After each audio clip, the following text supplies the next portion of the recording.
Justiça decreta prisão preventiva do cantor Gustavo Lima por suspeita de lavagem de dinheiro e envolvimento em esquema de jogos ilegais.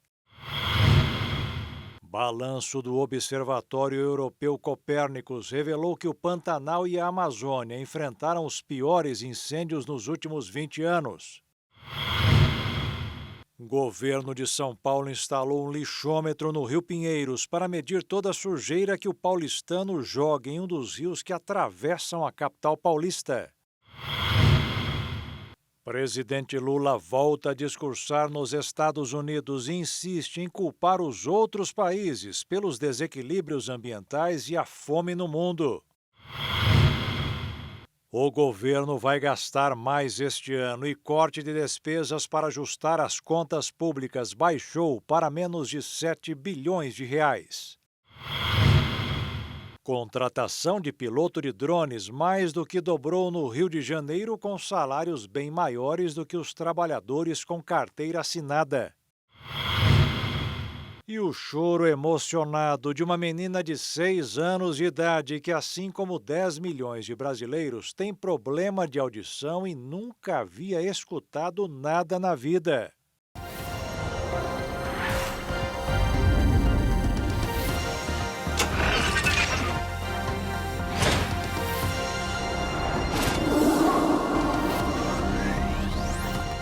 Olá, boa noite. A Justiça de Pernambuco determinou hoje à tarde a prisão preventiva do cantor Gustavo Lima. A decisão é da juíza Andréa Calado da Cruz, do Tribunal de Justiça do Estado. O cantor é suspeito de ter ajudado 2 pessoas investigadas a fugirem do país. A prisão decretada aconteceu no âmbito da Operação Integration, que prendeu também a influenciadora e advogada Deolane Bezerra. A ação investiga uma suposta organização criminosa que atua em jogos ilegais e lavagem de dinheiro. A juíza acatou o pedido da Polícia Civil de Pernambuco e rejeitou argumentos do Ministério Público de Pernambuco, que na última sexta-feira tinha pedido a substituição de prisões preventivas por outras medidas cautelares. Segundo a Justiça, Gustavo Lima teria ajudado José Andrade da Rocha Neto, dono da casa de apostas Vai de Bet, e sua esposa a fugirem do país. Os dois têm mandados de prisão em aberto desde a deflagração da operação no dia 4 de setembro. O cantor viajou à Grécia no início do mês para comemorar o seu aniversário de 35 anos. A juíza apontou que no retorno da viagem, a aeronave que transportou Gustavo Lima pode ter deixado Rocha Neto e a esposa no exterior. De acordo com a magistrada, esses indícios reforçam a gravidade da situação e a necessidade de uma investigação minuciosa, evidenciando que a conivência do cantor sertanejo com os foragidos não apenas compromete a integridade do sistema judicial, mas também perpetua a impunidade em um contexto de grave criminalidade. A juíza também determinou o bloqueio cautelar de todos os imóveis matriculados nos CPFs e CNPJs de Gustavo Lima, bem como o bloqueio de valores de contas bancárias e aplicações financeiras do cantor. A decisão judicial também determina que os mandados de prisão dos foragidos da investigação sejam incluídos na difusão vermelha da Interpol. A Polícia Civil de Pernambuco afirmou que o cantor Gustavo Lima deixou o Brasil na madrugada desta segunda-feira, horas antes de ter sua prisão preventiva decretada. A Polícia Federal e a Polícia Civil de Pernambuco agora tentam descobrir o destino do cantor, que teria saído do Brasil por um aeroporto de São Paulo. Agora à noite, o Tribunal de Justiça de Pernambuco determinou a liberação da influenciadora Deolane Bezerra. Ela está na relação de 17 beneficiados com a medida que foram detidos na mesma operação do cantor Gustavo Lima. Além de Deolane, a Justiça mandou libertar a mãe dela, Solange Bezerra, e o dono da Esportes da Sorte, Darwin Henrique da Silva Filho. Saíram mais duas pesquisas sobre os motociclistas no trânsito. Uma que não surpreende é que os motoristas acham que eles são os maiores culpados pelos acidentes. Mas outra surpreende, com o dado de que a maioria dos condutores de veículos de duas rodas não tem habilitação. Uma pesquisa recente da Sociedade Brasileira de Ortopedia e Traumatologia revelou que 3 em cada 4 motoristas acreditam que os motociclistas não respeitam as leis de trânsito, o que contribui significativamente para o alto número de acidentes. O levantamento realizado entre os dias 10 e 13 de setembro ouviu 1.000 pessoas de diversas regiões do Brasil e apontou que esse desrespeito é uma das principais preocupações de condutores de outros veículos em relação à segurança no trânsito. Muitos entrevistados relataram agressões verbais e atitudes hostis, como carros fechando motos de propósito. Além disso, outro dado preocupante e que reforça essa percepção é que mais da metade dos motociclistas no Brasil não possui a Carteira Nacional de Habilitação na categoria A, que é exigida para conduzir esse tipo de veículo. Segundo a Secretaria Nacional de Trânsito, dos mais de 32 milhões de motociclistas registrados no país, cerca de 18 milhões não têm a habilitação adequada, o que aumenta o risco de infrações e acidentes graves. O Código de Trânsito Brasileiro classifica como infração gravíssima dirigir sem a CNH, o que pode resultar em multa de R$ 880,41 e até prisão de 6 meses a 1 ano. No entanto, a falta de fiscalização efetiva em algumas regiões do Brasil contribui para que essa prática ilegal continue sendo comum. Um dos fatores que favorece esse quadro é a utilização das motocicletas como ferramenta de trabalho. A pesquisa revelou que uma grande parcela dos motociclistas usa o veículo para atividades profissionais como entregas de alimentos e documentos. A pressão por prazos apertados e a busca por aumentar o número de entregas em um curto período de tempo pode levar a comportamentos mais arriscados no trânsito. Outro ponto a ser considerado é que muitos desses condutores não habilitados utilizam motocicletas que pertencem a terceiros. Isso pode ocorrer em esquemas informais de trabalho ou quando o veículo é compartilhado por membros da família. Essa prática agrava ainda mais o problema, pois muitas vezes esses condutores sequer passaram por aulas de direção ou testes de habilidade. Para especialistas, o cenário exige uma atuação mais firme das autoridades, tanto na fiscalização quanto na criação de programas educativos voltados para o uso seguro das motocicletas. Além disso, é fundamental que governos e instituições trabalhem para melhorar o acesso à regularização da documentação de condutores, promovendo campanhas de conscientização e oferecendo facilidades no processo de obtenção da CNH. O número de mortes provocadas por acidentes com colisões traseiras nas rodovias federais cresceu 13% este ano, em comparação com o mesmo período de 2023.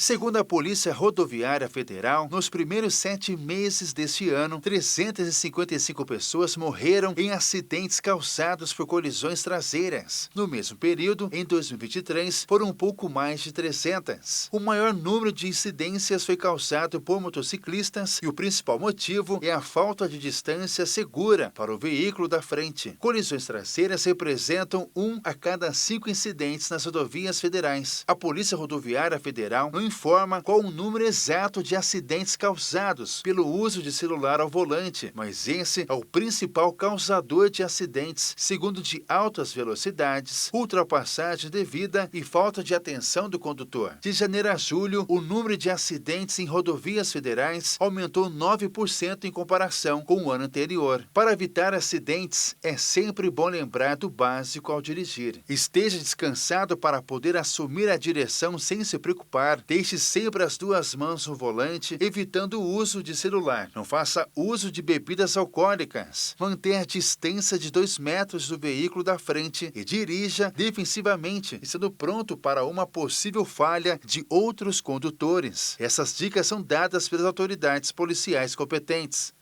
E veja a seguir, o governo vai gastar mais este ano e corte de despesas para ajustar as contas públicas baixou para menos de 7 bilhões de reais. E a contratação de piloto de drones mais do que dobrou no Rio de Janeiro, com salários bem maiores do que os trabalhadores com carteira assinada.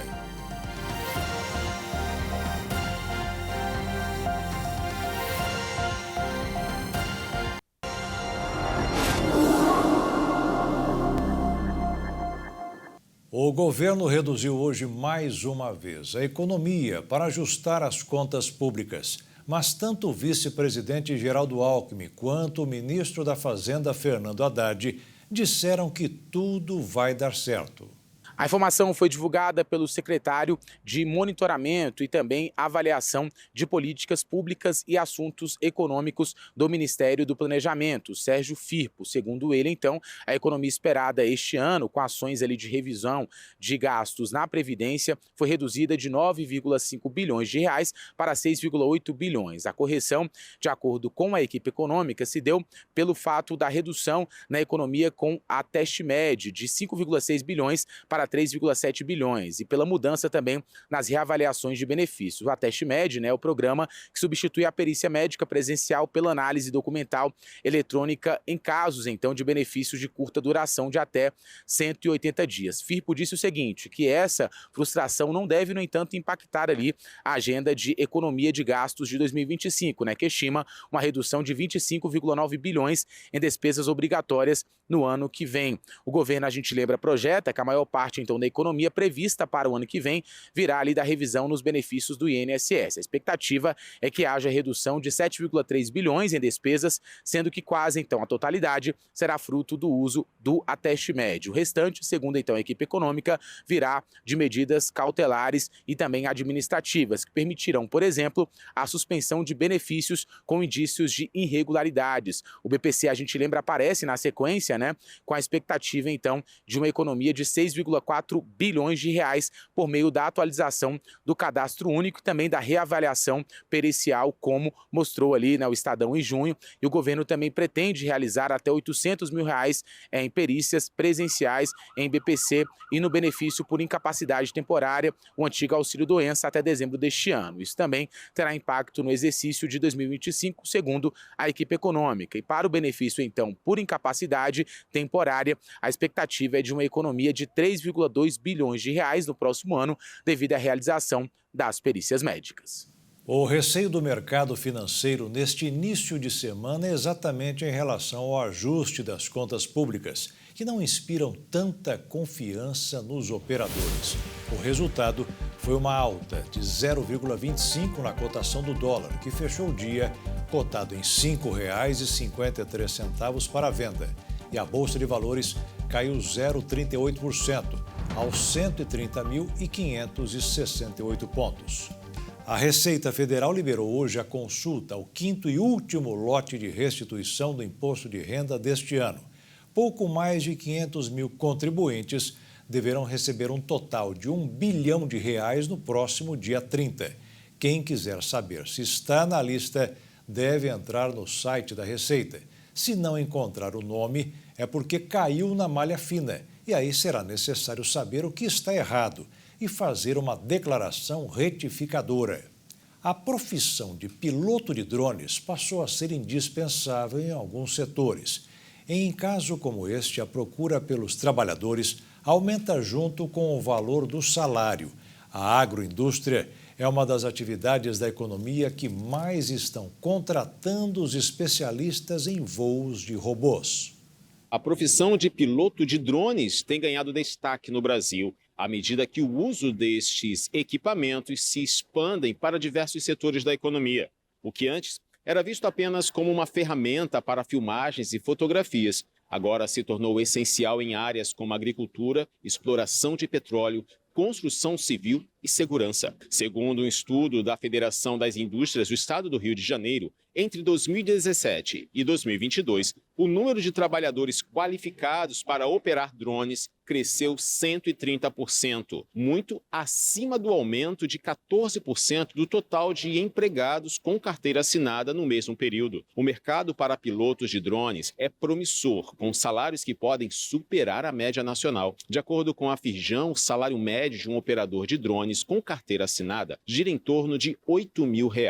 No entanto, em setores como o agronegócio, onde a demanda por esse tipo de tecnologia é cada vez maior, os salários podem ultrapassar os R$12 mil mensais, conforme relatos de empresários do setor. Essa rápida ascensão se deve à crescente aplicação dos drones em atividades que vão além do setor audiovisual. No campo, por exemplo, eles estão revolucionando a forma como se faz o monitoramento de plantações, pulverização de pesticidas e medição de umidade e temperatura do solo, tornando o uso de fertilizantes mais eficiente. No setor de energia, eles são usados na inspeção e manutenção de linhas de transmissão e em plataformas de petróleo. Essas novas funções tornaram os drones uma ferramenta essencial para aumentar a produtividade e reduzir os custos. Para quem deseja ingressar nesse mercado em ascensão, há uma série de cursos disponíveis que ensinam desde a pilotagem básica até a legislação específica para o uso dos equipamentos. O aprendizado é dividido em módulos, com os cursos de pilotagem e normas de operação sendo introdutórios, seguidos por especializações voltadas para as diferentes áreas de atuação. Uma pesquisa do Instituto Alemão WIFOR mostra o impacto socioeconômico das principais doenças como a enxaqueca em 8 países da América Latina. Entre os 8 principais PIBs latino-americanos, o Brasil é o segundo mais afetado pela doença, atrás da Argentina. O estudo usou dados do Global de uma pesquisa da Organização Mundial da Saúde para chegar a essa conclusão. Segundo a OMS, a dor de cabeça, categoria em que entra a enxaqueca, é a terceira causa anos de vida ajustados à deficiência, um índice que quantifica o fardo das doenças em uma população combinando anos de vida perdidos por morte prematura e anos vividos com uma deficiência. Infarto e demência ocupam as primeiras posições da lista. O levantamento diz que a enxaqueca tem prevalência maior na América Latina do que em outras regiões e ressalta que, embora a região não tenha dados específicos, outros lugares indicam que a condição seja responsável por até 19 dias de trabalho perdidos, anualmente. No caso da enxaqueca, a pesquisas sugerem que o funcionário comparece ao trabalho sem condições de realizar, causa mais declínio de produtividade do que a falta. A enxaqueca pode ser debilitante. Além da dor de cabeça intensa, a doença causa outros sintomas neurológicos. Segundo os médicos especialistas, os sintomas associados à dor de cabeça, como náusea, vômitos, sensibilidade a luz e sons, e a frequência das dores, são fortes indicativos para o diagnóstico. É comum em pessoas com enxaqueca a presença da aura, que são episódios de alteração visual e sensori. As viagens em pleno mar ganham cada vez mais atrativos. O que está rendendo bem agora é um cruzeiro de luxo que oferece, entre outros, terapias com células-tronco. Um negócio que deverá movimentar até o final do ano o equivalente a 5,5 bilhões de reais. A ciência comprovou em pesquisas que se desligar da rotina faz com que o cérebro se torne mais jovem. Com a vontade de largar o cotidiano, muitos optam pelas merecidas férias. Entre 2020 e 2022, o número de pessoas que fazem viagens de bem-estar aumentou 30%. E é previsto que os gastos com turismo atinjam US$1 trilhão até o final do ano. Para os amantes de viagens, de barcos ou de navios, as férias no cruzeiro podem ser além de turismo. O cruzeiro de bem-estar dos Storylines dá à luz à longevidade também. Durante o passeio, é possível que a pessoa faça um tratamento com células-tronco, seguido de um pouco de botox e uma refeição saudável. Há um centro de envelhecimento com terapia de reposição hormonal bioidêntica, tratamentos para aumentar a energia e a líbido, além de tratamentos de coelação. Tudo isso acontece na fazenda orgânica de energia solar do navio. Esse novo modelo de viagem faz parte do setor bem-estar, que está em crescimento. A ideia é atender aos desejos dos consumidores de viajar para se tornar mais saudável e viver mais tempo. E veja a seguir, Estados Unidos decidem mandar tropas para a região cada vez mais tensa, onde Israel voltou a atacar o Líbano, com mais de 500 mortes. E o presidente Lula voltou a discursar nos Estados Unidos, insistindo em culpar os outros países pelos desequilíbrios ambientais e a fome no mundo.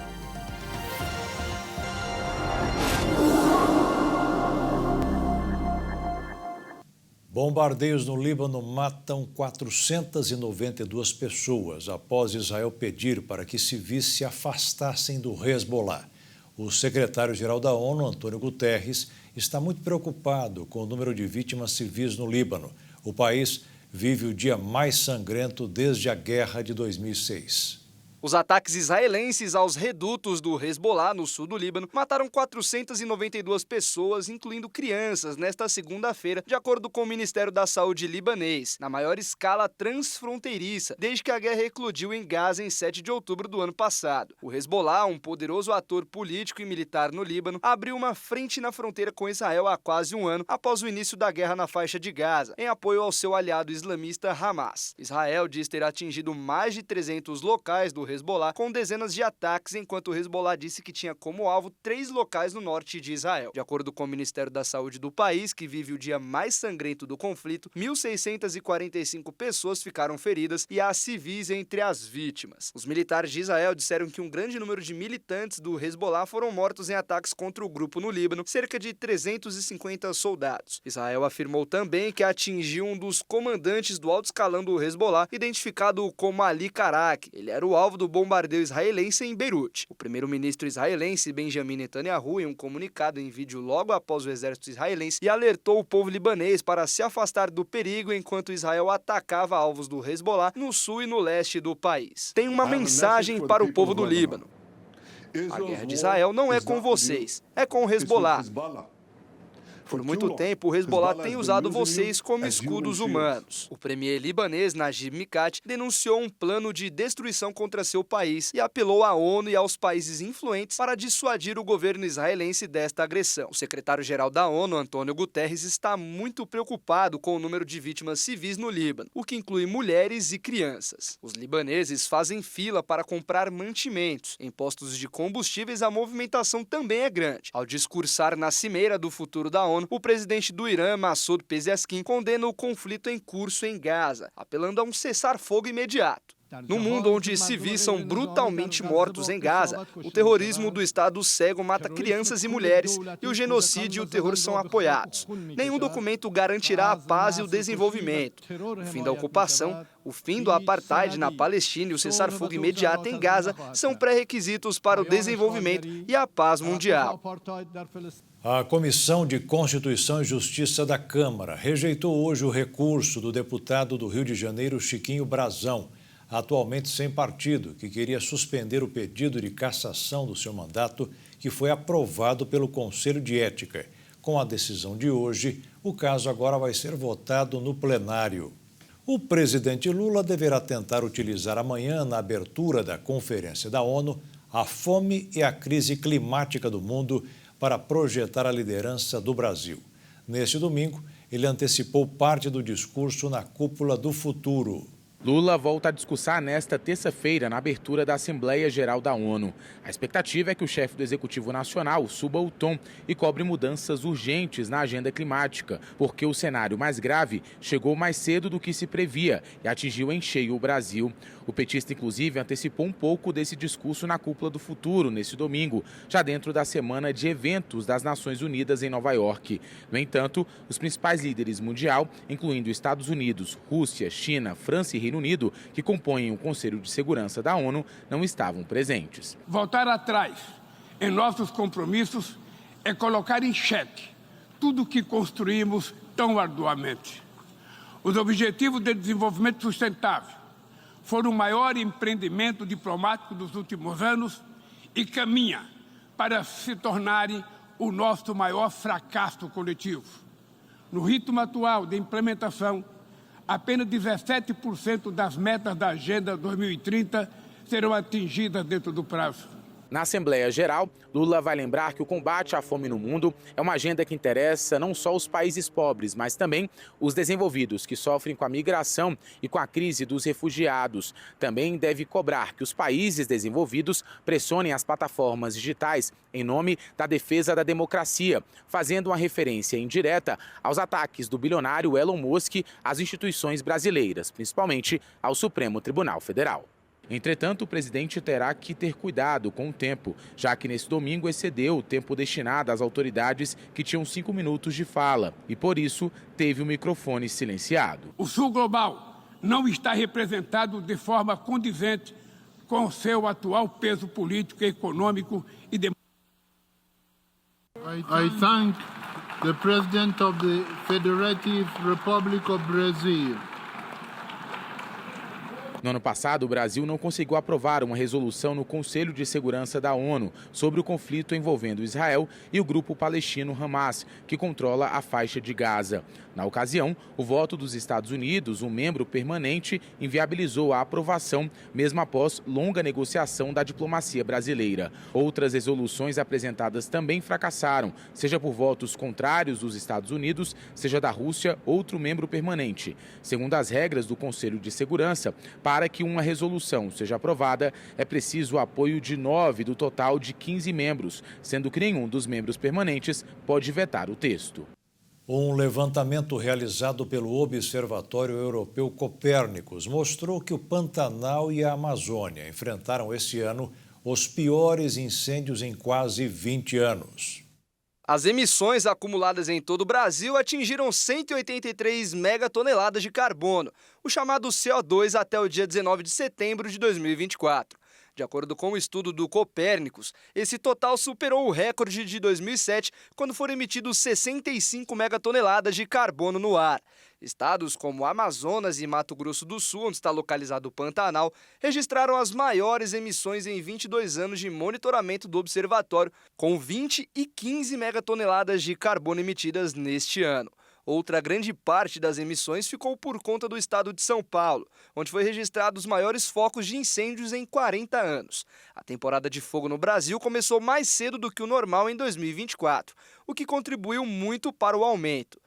Em fevereiro e março, grandes incêndios atingiram Roraima e no Pantanal as chamas começaram a se alastrar ainda em junho desse ano. Já na Bolívia, as emissões do poluente resultantes dos incêndios alcançaram o maior valor anual no banco de dados do Copérnicos, somando 76 megatoneladas até meados de setembro, superando o recorde anterior de 2010. No entanto, segundo o órgão europeu, enquanto os incêndios no Pantanal contribuíram significativamente para o recorde em solo brasileiro, o impacto no país vizinho foi moderado, sendo Santa Cruz de la Sierra a principal origem das emissões. A falta de umidade no solo e no ar, o calor e o vento criam condições climáticas que facilitam o espalhamento dos incêndios.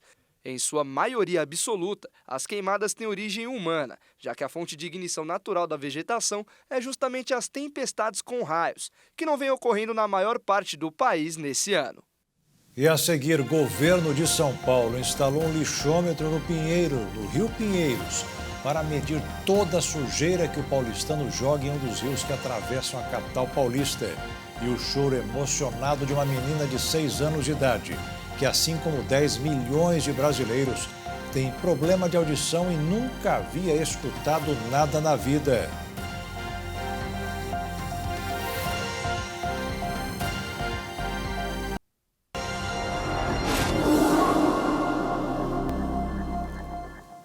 A praia mais poluída do Brasil fica em Santa Catarina. Ganhou pela quantidade de microplásticos na água, o que é uma situação comum em todo o litoral do país.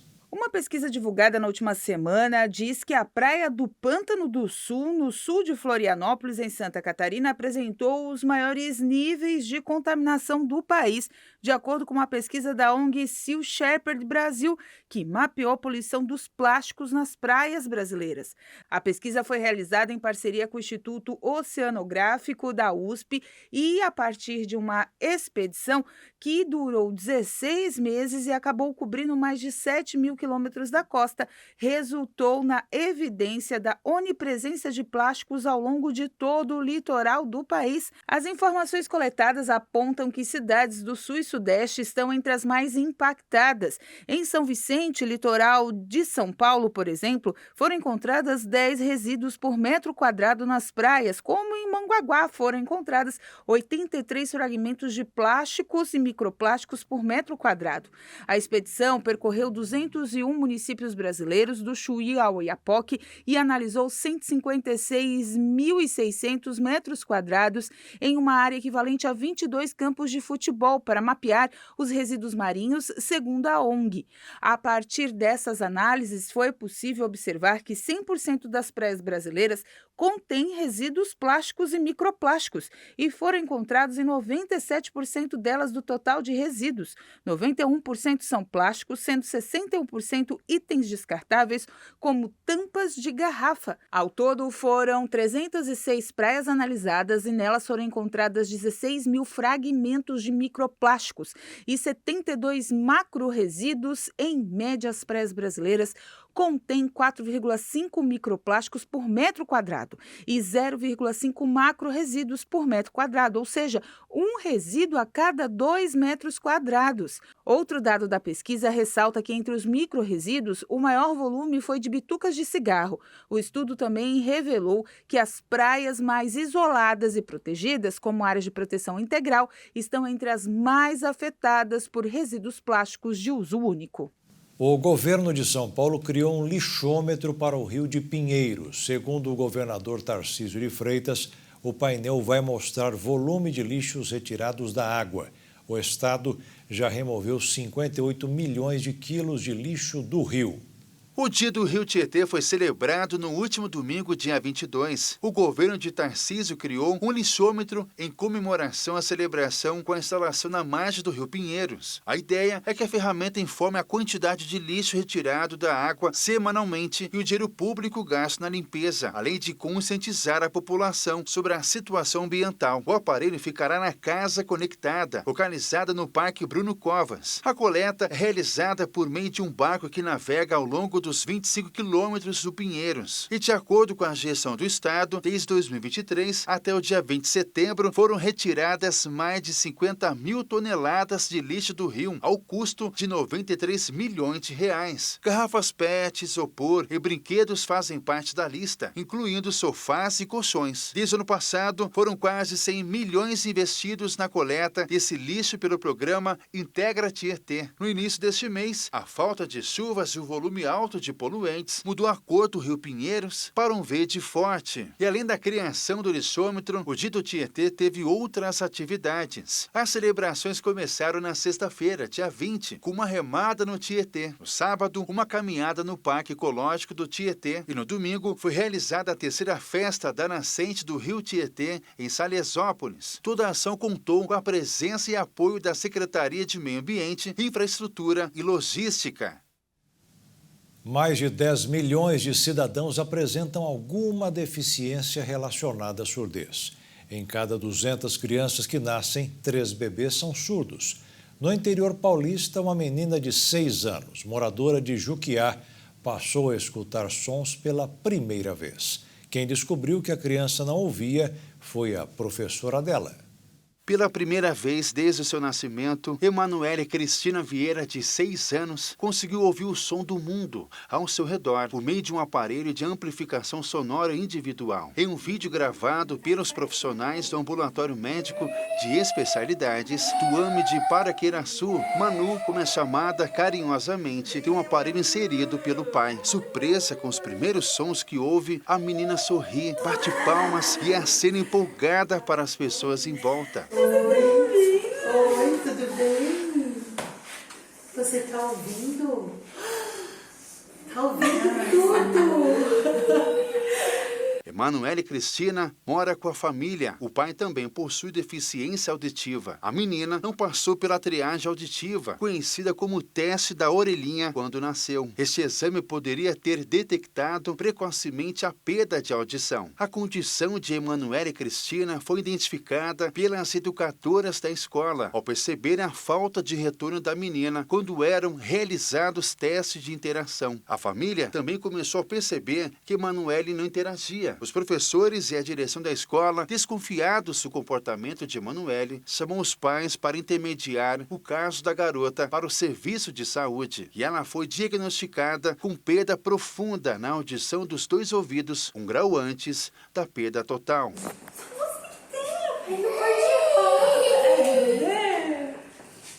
E mais uma vez, a Igreja Internacional da Graça de Deus no centro de São Paulo foi o local onde os homens que vencem ouviram as palavras que indicam o que fazer nos momentos de maior dificuldade. Basta ouvir as lições do Pai, Jesus.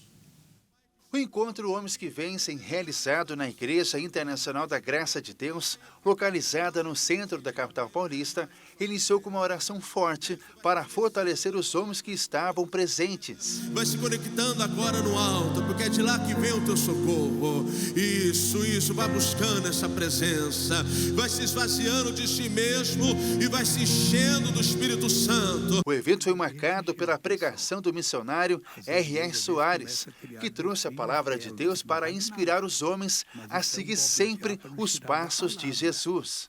Nós temos que ser praticantes da palavra, aprender o que ela diz. Quando Deus fala ao seu coração e deu testemunho, nunca mais ele nega aquilo. A palavra de Deus é irreversível, é seu, a bênção. O tema desse encontro é: a obediência nos leva ao lugar certo. O objetivo é fazer que os homens que participam deste evento tenham a mesma mentalidade do que os grandes nomes da Bíblia Sagrada. Homens que venceram porque ouviram a palavra de Deus. Por exemplo, como Davi, que derrotou o gigante Golias. Eu lembro do Davi, entendeu? O Davi foi obediente ao seu pai. O Davi não foi para enfrentar o gigante naquela peleja, ele foi lá só para levar comida para os seus irmãos, obedecendo a seu pai. Então, baseando o meu pensamento nisso, a nossa obediência vai nos levar no lugar certo, entendeu? Então, a obediência do Davi a seu pai levou ele até aquela peleja onde ele enfrentou o gigante Golias, e hoje todo mundo conhece o Davi como aquele que venceu Golias. Então, a obediência vai nos levar no lugar certo. O pastor também destacou que a depressão é um dos desafios que os homens mais têm enfrentado. São vários os desafios que os homens enfrentam. Eu acho que a gente poderia lembrar aqui da depressão, entendeu? Tem muito homem sofrendo com a mente triste, entendeu? Às vezes não é nenhuma depressão, uma tristeza e não está sabendo lidar com isso. Mas tem um problema no casamento, tem um problema na vida profissional, e a gente ensina na palavra o que é que ele tem que fazer, entendeu? Como é que ele tem que se comportar diante daquele desafio. E olha, os testemunhos são muitos. Tem muitos homens aí testemunhando vitória sobre a depressão, sobre o problema dentro de casa, sobre problemas na saúde. É muito bonito ver o agir de Deus no meio deles. Fernando da Silva veio com o filho para o encontro, para que ele sempre tenha em Jesus uma referência de vitória. Vai aprendendo a andar nos caminhos de Deus, porque já é obreiro, e a palavra de Deus diz que ensinais o caminho que o teu filho deve andar, né? Então, a gente tem que dar bom exemplo para o meu filho, né?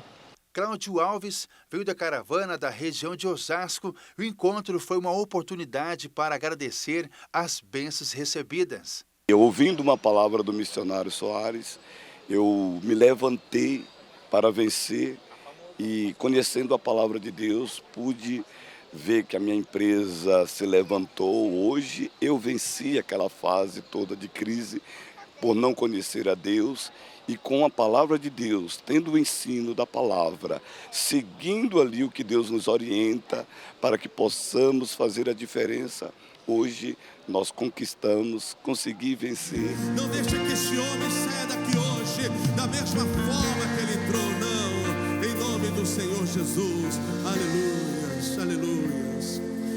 Não importa quantas aflições eu tenha que passar. E o Jornal das 22 termina aqui. Uma boa noite para você e fique na paz. Tchau.